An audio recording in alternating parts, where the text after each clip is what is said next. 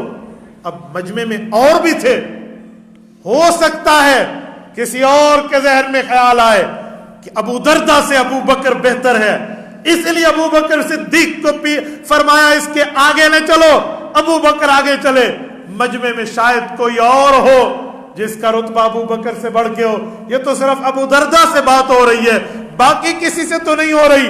یہ سوال اٹھ سکتا تھا، حضور پاک علیہ السلام نے اگلی حدیث کا اگلا جملہ ارشاد فرما کر اس سوال کا جواب دے دیا، فرمایا ان ابا بکر خیر من طلعت علیہ الشمس وغربت۔ ابو درداء، ابو بکر کا مقام یہ ہے، اس دھرتی پر رب نے سورج بنایا، سورج طلوع ہوتا ہے، روشن دن ہو جاتا ہے، سورج غروب ہوتا ہے، اندھیری رات ہو جاتی ہے۔ ان ابا بکر خیر من طلعت علیہ الشمس وغربت، یہ سورج جہاں جہاں طلوع ہوا، جہاں جہاں غروب ہوا، اس سورج میں جس دھرتی سے گزرا، اس دھرتی پہ رہنے والا کوئی انسان رتبہ رکھے گا، اس کے رتبے بعد میں ہوں گے، میرے ابو بکر کا رتبہ ان سے بڑھ کے ہوگا۔ خیر من طلعت علیہ الشمس وغربت، خیر اس میں تفضیل ہے عربی زبان میں، انگلش میں کہتے ہیں سپرلیٹو ڈگری ورڈ، اس سے بڑا لفظ نہیں ہوتا۔ خیر پوری دھرتی پر، یعنی امت مسلمہ کی بات ہو رہی ہے، ابو بکر ہر اس شخص سے بہتر ہے جس پر سورج طلوع ہوا ہے اور سورج غروب۔ میرے دوستو، اسی بنیاد پہ ایک جملہ کہا جاتا ہے افضل البشر بعد الانبیاء، یہ اس حدیث پاک سے نکلا ہوا جملہ ہے۔ افضل البشر بعد الانبیاء، ابو بکر صدیق کا مقام اتنا بڑا رب نے بنایا کہ اس دھرتی پہ انبیاء کا ہے تو ہے، پھر انبیاء میں جتنی امتیں ہیں ان تمام امم میں سب سے بہتر ہے تو ابو بکر صدیق۔ میرے دوستو، ایسے اللہ تعالیٰ نے اس کی حفاظت نہیں کروائی تھی۔ وہ کہتے ہیں نا صدیق سچ مشکوک اگر تو سچ زمین تے نہیں آیا، یہی بات ہے کہ پھر صدیق کو آپ کس بنیاد پر پیش کریں گے جب صدیق اکبر پہ بھی کچھ ایسا معاملہ ہو۔ میرے دوستو، یوں نہیں ہے، یہ ابو بکر ہے جس کے لیے رسالت مآب علیہ السلام اس کے رتبے کی نگرانی اس طرز پہ فرما رہے ہیں کہ حضرت ابو درداء رضی اللہ تعالیٰ عنہ جیسی عظیم